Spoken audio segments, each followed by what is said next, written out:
ਤੁਹਾਡੇ ਪਿਛੋਕੜ ਸੀ ਉਹ ਪਾਕਿਸਤਾਨ ਦਾ ਸੀ? ਪਾਕਿਸਤਾਨ ਦਾ ਸੀ। 2 ਚੱਕ ਤੋਂ ਗਏ ਸੀਗੇ ਬਹਾਉਲਦੀਨ ਮੰਡੀ ਤੋਂ। ਮੰਡੀ ਬਹਾਉਲਦੀਨ 2 ਚੱਕ ਤੋਂ ਗਏ ਸੀ। ਤੇ ਜਦੋਂ ਚੱਲੇ ਸੀ ਉਦੋਂ ਕੀ ਕਰਕੇ ਗਏ ਸੀ? ਕੋਈ ਦੁੱਧ ਚੋਇਆ ਸੀ ਉਹਨਾਂ ਨੇ? ਦੁੱਧ ਵਾਲੀ ਬਾਲਟੀਆਂ ਢੱਕ ਗਏ ਸੀ। ਅੱਛਾ, ਦੁੱਧ ਵਾਲੀਆਂ ਬਾਲਟੀਆਂ ਢੱਕ ਕੇ ਚਲੇ ਗਏ ਸੀਗੇ ਤੇ ਵੀ ਸ਼ਾਮ ਨੂੰ ਘਰ ਨੂੰ ਵਾਪਸ ਆ ਜਾਣਾ।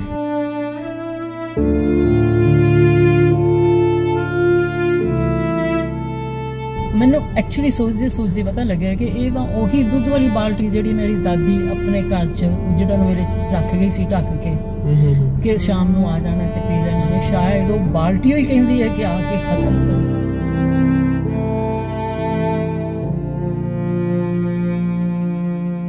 ਸਹੀ ਤੇ ਇੱਥੇ ਆ ਕੇ ਫਿਰ ਬੜਾ ਹੀ ਅੱਛਾ ਲੱਗਿਆ। ਉਹੀ ਨਾਂ ਸੁਣਨੇ ਸ਼ਹਿਰਾਂ ਦੇ ਜਿਹੜੇ ਸਾਡੇ ਬਜ਼ੁਰਗ ਅਕਸਰ ਹੀ ਨਾਂ ਲੈਂਦੇ ਹੁੰਦੇ ਸੀ, ਤੇ ਚਾਹੇ ਅਸੀਂ ਨਹੀਂ ਦੇਖੇ ਹੋਏ ਪਰ ਉਹ ਨਾਂ ਸਾਡੇ ਦਿਮਾਗ ਦੇ ਵਿੱਚ ਹਮੇਸ਼ਾ ਲਈ ਘਰ ਕੀਤੇ ਹੋਏ ਸੀ ਉਹਨਾਂ ਦੀਆਂ ਗੱਲਾਂ ਸੁਣ ਕੇ। ਤੇ ਹੁਣ ਤੁਸੀਂ ਪਾਕਿਸਤਾਨ ਆ ਕੇ ਜਿਹੜੇ 6 ਦਿਨ ਗੁਜ਼ਾਰੇ ਨੇ, ਕੁੱਲ ਮਿਲਾ ਕੇ ਕੀ ਹਾਸਲ ਕੀਤਾ? ਕੀ ਲੈ ਕੇ ਕੀ ਆਏ ਸੀ ਤੇ ਲੈ ਕੇ ਕੀ ਚੱਲੇ ਹੋ? ਲੈ ਕੇ ਤੇ ਬੜੀਆਂ ਵਧੀਆ ਯਾਦਾਂ ਲੈ ਕੇ ਜਾ ਰਹੇ ਆ। ਜਿਵੇਂ ਮੇਰੇ ਮਦਰ ਦੇ ਪਿੰਡ ਤੋਂ ਸਰਗੋਦਾ ਤੋਂ ਇੱਕ ਫੈਮਿਲੀ ਆਉਂਦੀ ਹੈ। ਅਕਸਰ ਮੇਰੇ ਮਦਰ ਕਾਫੀ ਓਲਡ ਨੇ, ਉਹਨਾਂ ਨਾਲ ਗੱਲਬਾਤ ਕਰ ਲੈਂਦੇ ਨੇ। ਤੇ ਮੇਰੇ ਮਦਰ ਦੀ ਉਦੋਂ ਫਿਰ ਫੇਸ ਜਿਹੜਾ ਹੁੰਦਾ ਨਾ ਉਹਦੇ ਚਮਕ ਹੀ ਹੋਰ ਹੁੰਦੀ ਹੈ ਕਿ ਉਹਨਾਂ ਨੇ 104 ਚੱਕ ਆਪਣੇ ਨਾਨਕਿਆਂ ਦੇ ਪਿੰਡ ਦੀ ਕੁੜੀ ਨਾਲ ਗੱਲ ਕੀਤੀ ਹੈ।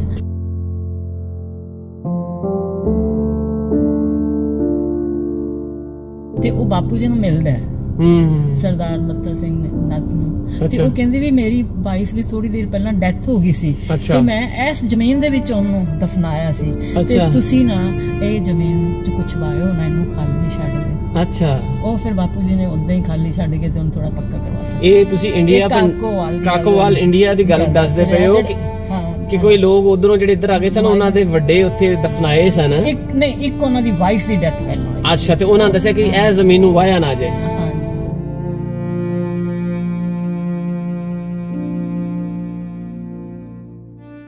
अस्सलाम वालेकुम, सत श्री अकाल। मैं वकास हैदर और तुसी देख रहे हो पंजाबी लहर।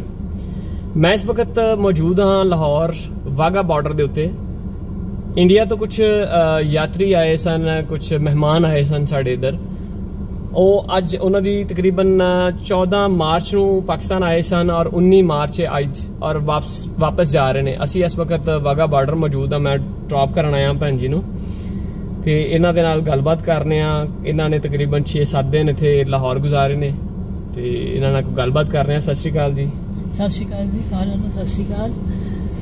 ਤੇ ਹੁਣ ਤੁਸੀਂ ਆਏ ਹੋ, ਵਾਪਸ ਜਾ ਰਹੇ ਹੋ, ਕੁੱਲ ਮਿਲਾ ਕੇ ਕੋਈ ਗੱਲਬਾਤ ਦੱਸੋ। ਕੀ ਗੱਲਬਾਤ ਹੈ? ਕੀ ਦਿਲ ਦੇ ਵਿੱਚ, ਮਨ ਦੇ ਵਿੱਚ ਕੀ ਗੱਲਬਾਤ ਹੈ? ਮੈਂ ਤੁਹਾਨੂੰ ਦੱਸਦੀ ਹਾਂ, ਮੈਂ ਪਹਿਲਾਂ ਵੀ 2 ਵਾਰੀ ਪਹਿਲੇ ਆ ਚੁੱਕੀ ਸੀ। ਇੱਕ ਵਾਰੀ 97 ਚ ਉਹ ਜਥੇ ਨਾਲ ਆਏ ਸੀ ਤੇ ਦੂਸਰੀ ਵਾਰੀ ਮੈਂ ਆਈ ਸੈਮੀਨਾਰ ਤੇ। ਅੱਛਾ, ਇਹ ਤੀਸਰੀ ਵਾਰੀ ਸੀਗੀ ਮੇਰੀ। ਤੇ ਜਦੋਂ ਘਰ ਮੇਰੇ ਹਸਬੈਂਡ ਕਹਿੰਦੇ ਚੱਲੀਏ ਤੇ ਮੈਂ ਕਿਹਾ ਜਾ ਤੇ ਆਇਆ, ਹੁਣ ਬਾਰ-ਬਾਰ ਕੀ ਜਾਣਾ। ਪਰ ਇਹ ਇੱਕ ਖਿੱਚ ਜਿਹੀ ਸੀਗੀ, ਮੈਨੂੰ ਨਹੀਂ ਪਤਾ ਸੀਗਾ ਮੇਰੇ ਦਿਮਾਗ ਚ ਕੀ ਸੀ ਜਾਂ ਕਿਹੜੀ ਖਿੱਚ ਸੀ ਜਿਹੜੀ ਮੈਨੂੰ ਇੱਥੇ ਲੈ ਕੇ ਆਈ। ਮੈਨੂੰ ਐਕਚੁਅਲੀ ਸੋਚਦੇ ਪਤਾ ਲੱਗਿਆ ਕਿ ਇਹ ਤਾਂ ਉਹੀ ਦੁੱਧ ਵਾਲੀ ਬਾਲਟੀ ਜਿਹੜੀ ਮੇਰੀ ਦਾਦੀ ਆਪਣੇ ਘਰ 'ਚ ਉਜੜਨ ਵੇਲੇ ਰੱਖ ਗਈ ਸੀ ਢੱਕ ਕੇ, ਕਿ ਸ਼ਾਮ ਨੂੰ ਆ ਜਾਣਾ ਤੇ ਪੀ ਲੈਣਾ। ਸ਼ਾਇਦ ਉਹ ਬਾਲਟੀ ਹੀ ਕਹਿੰਦੀ ਹੈ ਕਿ ਆ ਕੇ ਖਤਮ ਕਰੋ।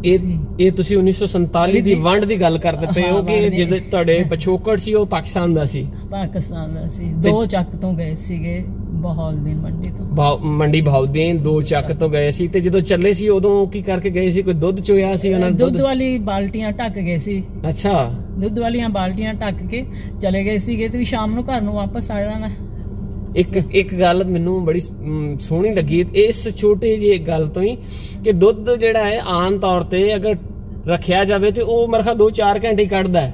ਗਰਮੀ ਦਾ ਮੌਸਮ ਹੋਵੇ ਜਾਂ ਜਿਹੋ ਜਿਹਾ ਵੀ ਮੌਸਮ ਹੋਵੇ, ਸਰਦੀ ਦੀ ਹੋਵੇ, ਚਲੋ ਬਾਹਰ ਪਿਆ ਹੋਵੇ ਤੇ 1 ਦਿਨ ਕੱਢ ਜਾਏਗਾ। ਹਾਂਜੀ, ਠੀਕ ਹੈ। ਤੇ ਇਹਦਾ ਮਤਲਬ ਇਹ ਵੇ ਕਿ ਉਹਨਾਂ ਦੇ ਦਿਲ ਦੇ ਵਿੱਚ ਇਹ ਸੀ ਕਿ ਅਸੀਂ 2-4 ਘੰਟਿਆਂ ਦੀ ਗੱਲ ਹੈ। ਹਾਂ, 2-4 ਘੰਟੇ। ਤੇ ਉਹਨਾਂ ਨੂੰ ਵੀ ਪਤਾ ਸੀ ਕਿ ਏਡੀਆਂ ਲੰਮੇ ਪੈਂਡੇ ਨੇ, ਇੰਨੇ ਲੰਬੇ ਪੈਂਡੇ ਨੇ ਤੇ ਕਦੇ ਵਾਪਸ ਹੀ ਨਹੀਂ ਆਉਣ। ਹਾਂ, ਸਹੀ। ਤੇ ਇੱਥੇ ਆ ਕੇ ਫਿਰ ਬੜਾ ਹੀ ਅੱਛਾ ਲੱਗਿਆ। ਉਹੀ ਨਾਂ ਸੁਣਨੇ ਸ਼ਹਿਰਾਂ ਦੇ ਜਿਹੜੇ ਸਾਡੇ ਬਜ਼ੁਰਗ ਅਕਸਰ ਹੀ ਨਾਂ ਲੈਂਦੇ ਹੁੰਦੇ ਸੀ, ਤੇ ਚਾਹੇ ਅਸੀਂ ਨਹੀਂ ਦੇਖੇ ਹੋਏ ਪਰ ਉਹ ਨਾਂ ਸਾਡੇ ਦਿਮਾਗ ਦੇ ਵਿੱਚ ਹਮੇਸ਼ਾ ਲਈ ਘਰ ਕੀਤੇ ਹੋਏ ਸੀ ਉਹਨਾਂ ਦੀਆਂ ਗੱਲਾਂ ਸੁਣ ਕੇ। ਠੀਕ। ਤੇ ਤੁਹਾਡੇ ਹਾਂਜੀ, ਤੁਹਾਡੇ ਪੇਰੈਂਟਸ ਸਨ ਮੰਡੀ ਬਹਾਉਲਦੀਨ 2 ਚੱਕ ਦੇ? ਹਾਂ, ਮੰਡੀ ਬਹਾਉਲਦੀਨ 2 ਚੱਕ ਔਰ ਨੱਤ ਕਲਾਂ ਗੁਜਰਾਂਵਾਲਾ ਇਨਹੈਰੀਟਡ ਪਿੰਡ।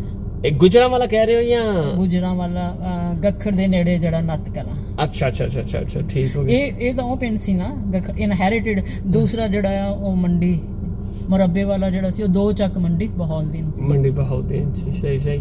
ਤੇ ਹੁਣ ਤੁਸੀਂ ਪਾਕਿਸਤਾਨ ਆ ਕੇ ਇਹ ਜਿਹੜੇ ਕੁਝ 6 ਦਿਨ ਗੁਜ਼ਾਰੇ ਨੇ, ਕੁੱਲ ਮਿਲਾ ਕੇ ਕੀ ਹਾਸਲ ਕੀਤਾ, ਕੀ ਲੈ ਕੇ ਕੀ ਆਏ ਸੀ ਤੇ ਲੈ ਕੇ ਕੀ ਚੱਲੇ ਹੋ?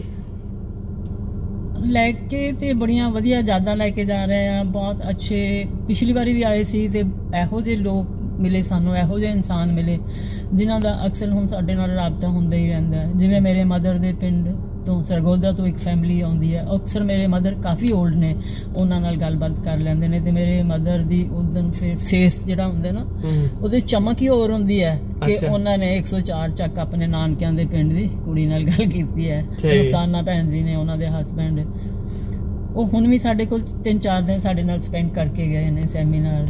ਅੱਛਾ ਅੱਛਾ, ਲਾਹੌਰ ਆਏ ਸੀ। ਲਾਹੌਰ ਆਏ ਸੀਗੇ ਤੇ ਉਹੀ ਗੱਲਾਂ ਮਤਲਬ ਬੀਜੀ ਨੂੰ ਜਾ ਕੇ ਦੱਸਣੀਆਂ ਨੇ ਤੇ ਫਿਰ ਉਹਨਾਂ ਨੇ ਸਾਨੂੰ ਪੁੱਛਣਾ ਅੱਛਾ ਮੇਰੇ ਪਿੰਡ ਦੇ ਆਏ ਸੀਗੇ, ਮੇਰੇ ਪਿੰਡ ਦਾ ਕੀ ਹਾਲ ਹੈ, ਮੇਰੀ ਭੂਆ ਐਸ਼ਾ ਹੈਗੀ ਹੈ, ਜਦੋਂ ਕਿ ਉਹ ਬਹੁਤ ਦੇਰ ਦੀ ਖਤਮ ਹੋ ਚੁੱਕੀ ਹੋਣੀ ਹੈ, ਜਦੋਂ ਪਾਰਟੀਸ਼ਨ ਤੋਂ ਪਹਿਲਾਂ ਹੀ ਉਹ ਏਜ ਸੀਗੇ ਕਾਫੀ। ਅੱਛਾ ਅੱਛਾ ਅੱਛਾ। ਉਸ ਤੋਂ ਬਾਅਦ ਸਾਨੂੰ ਹੋਰ ਬੜੇ ਅੱਛੇ ਅੱਛੇ ਬੱਚੇ ਮਿਲੇ ਆ, ਜਿਵੇਂ ਵਕਾਸ ਹੈ, ਲਵਲੀ ਹੈ, ਨਾਸਿਰ ਹੈ। ਹਾਂਜੀ, ਅੱਜ ਤਾਂ ਹੋਰ ਵੀ ਇੱਕ ਹੋਰ ਵਧੀਆ ਮਤਲਬ ਰਸਤੇ ਚ ਆਂਦੇ ਆਂਦੇ ਵਕਾਸ ਦੇ बेगम साहिबा और बच्चे छोटे छोटे मिलके बड़ा ही अच्छा लग्या।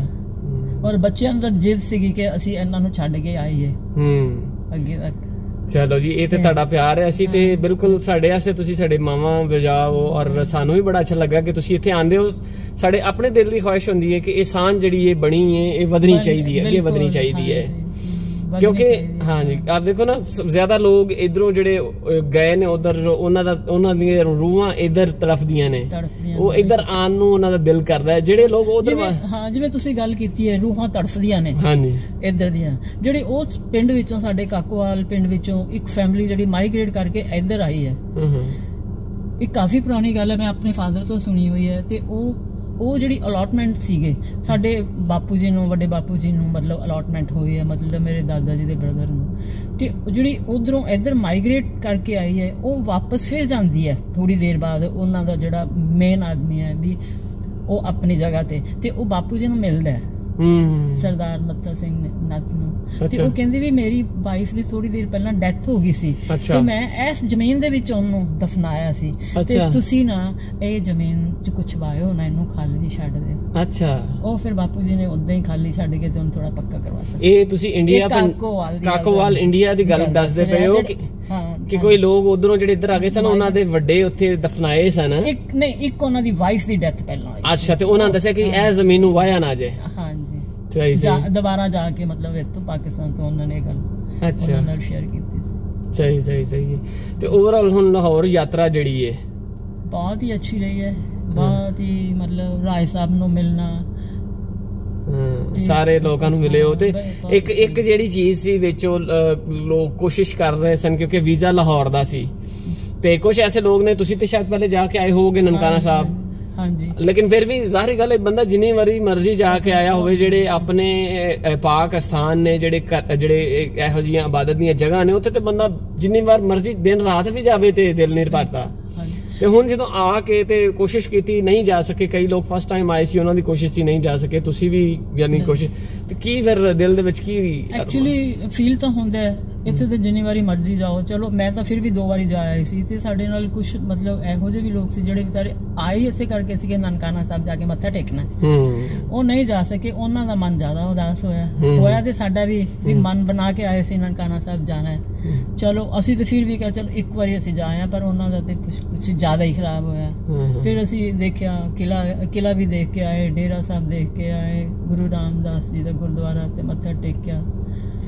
ਤੇ ਆ ਬੱਚਾ ਸਾਡਾ ਇੱਕ ਵਕਾਸ, ਇਹਨੇ ਸਾਨੂੰ ਸਾਰੇ ਗੁਰਦੁਆਰੇ ਜਿਹੜੇ ਲੋਕਲ ਸੀ ਉਹਨਾਂ ਦੇ ਦਰਸ਼ਨ ਕਰਵਾ ਦਿੱਤੇ, ਬਹੁਤ ਅੱਛਾ ਲੱਗਾ। ਚਲੋ ਹੁਣ ਨੈਕਸਟ ਟਾਈਮ ਜਦੋਂ ਆਵਾਂਗੇ ਕੋਸ਼ਿਸ਼ ਇਹ ਹੋਏਗੀ ਕਿ ਥੋੜਾ ਜਿਹਾ ਉਰਦੂ ਬਾਰੇ ਵੀ ਸਿੱਖ ਕੇ ਆਈਏ ਤਾਂ ਕਿ ਅਸੀਂ ਉਰਦੂ ਦੀਆਂ ਵੀ ਸ਼ਾਹਮੁਖੀ ਦੇ ਜਿਹੜੇ ਅੱਖਰ ਨੇ ਉਹਨਾਂ ਨੂੰ ਥੋੜਾ ਜਿਹਾ ਸਿੱਖ ਕੇ ਆਓ, ਪਹਿਚਾਨ ਕਰਕੇ ਆਓ, ਤਾਂ ਕਿ ਜਿਹੜੇ ਮਤਲਬ ਇੱਥੇ ਲਿਟਰੇਚਰ ਹੈ ਤੁਹਾਨੂੰ ਉਹ ਪੜ੍ਹਨ ਚ ਆਸਾਨੀ ਹੋਵੇ, ਸਮਝਣ ਚ ਆਸਾਨੀ ਹੋਵੇ। ਤੇ ਤਾਂ ਕਿ ਵੇਖੋ ਇੱਥੇ ਤਕਰੀਬਨ 12 ਤੋਂ 14 ਕਰੋੜ ਪੰਜਾਬੀ ਨੇ, ਉਧਰ ਵੀ ਤਕਰੀਬਨ ਚਲੋ ਜਿੰਨੇ 2-4 ਕਰੋੜ ਹੈ ਨੇ। ਹਾਂਜੀ, ਜਿਵੇਂ ਉਹ ਸਾਡੇ ਬਜ਼ੁਰਗ ਤਾਂ ਪੜ੍ਹਦੇ, ਉਹ ਤਾਂ ਪਾਪਾ ਜੀ ਪੜ੍ਹ ਲੈਂਦੇ ਨੇ, ਪੜ੍ਹਦੇ ਸੀਗੇ, ਤੇ ਹੁਣ ਸਾਨੂੰ ਨਹੀਂ ਆਉਂਦਾ। ਪਰ ਹੁਣ ਇੱਧਰ ਆ ਕੇ ਲੱਗਦਾ ਕਿ ਅਸੀਂ ਤੇ ਅਨਪੜ੍ਹ ਹੀ ਹਾਂ। ਬਹੁਤ ਸਾਰਾ ਲਿਟਰੇਚਰ ਐਸਾ ਜਿਹੜਾ ਸਾਡਾ ਸ਼ਾਹਮੁਖੀ ਚ ਪਿਆ ਵੀ, ਉਹ ਤੁਸੀਂ ਅਗਰ ਪੜ੍ਹੋ ਤੇ ਉਹਦੇ ਚ ਬਹੁਤ ਸਾਰਾ ਗਿਆਨ ਹੋਏਗਾ।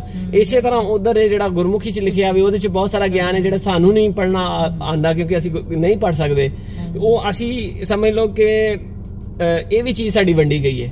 ਜ਼ਬਾਨ ਦੇ ਜਿਹੜੇ ਹੈਗੇ ਨਾ ਹਰੂਫ ਜਿਹੜੇ ਨੇ, ਉਹ ਵੀ ਸਾਡੇ ਵੰਡੇ ਗਏ ਨੇ। ਬਸ ਕੋਸ਼ਿਸ਼ ਇਹੀ ਹੋਏਗੀ ਮੇਰੀ ਕਿ ਮੈਂ ਜ਼ਰੂਰ ਸਿੱਖਾਂ ਔਰ ਪੜ੍ਹਨਾ ਮੈਨੂੰ ਆਵੇ, ਮੈਂ ਕੋਈ ਉਰਦੂ ਦੀ ਬੁੱਕ ਪੜ੍ਹ ਸਕਾਂ।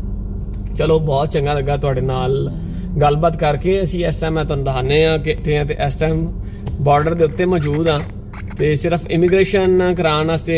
ਤੇ ਇਨਸ਼ਾਅੱਲਾ ਜੀ ਫਿਰ ਨੈਕਸਟ ਟਾਈਮ ਅਸੀਂ ਵੇਟ ਵੀ ਕਰਾਂਗੇ, ਤੁਹਾਡਾ ਇੰਤਜ਼ਾਰ ਵੀ ਕਰਾਂਗੇ, ਤੇ ਤੁਸੀਂ ਬਿਲਕੁਲ ਇੱਥੇ ਆਓ, ਤੁਹਾਡਾ ਆਪਣਾ ਘਰ ਹੈ। ਨੈਕਸਟ ਟਾਈਮ ਜੇ ਮੌਕਾ ਮਿਲਿਆ ਤੇ ਜ਼ਰੂਰ ਆਵਾਂਗੇ, ਤੇ ਕੋਸ਼ਿਸ਼ ਹੋ ਸਕੀ ਤੇ ਆਪਣੇ ਨਾਲ ਆਪਣੇ ਮਦਰ ਨੂੰ ਵੀ ਲੈ ਕੇ ਆਵਾਂਗੇ, ਜੇ ਉਹਨਾਂ ਦਾ ਹੋਇਆ ਆਪਣਾ ਪਿੰਡ ਦੇਖਣ ਦਾ ਜਾਂ ਆਪਣਾ ਮਿੱਟੀ ਨੂੰ ਦੇਖਣ ਦਾ। ਹਾਂਜੀ, ਚਲੋ ਜੀ, ਬਹੁਤ ਧੰਨਵਾਦ ਤੁਹਾਡਾ, ਬਹੁਤ ਸ਼ੁਕਰੀਆ ਜੀ।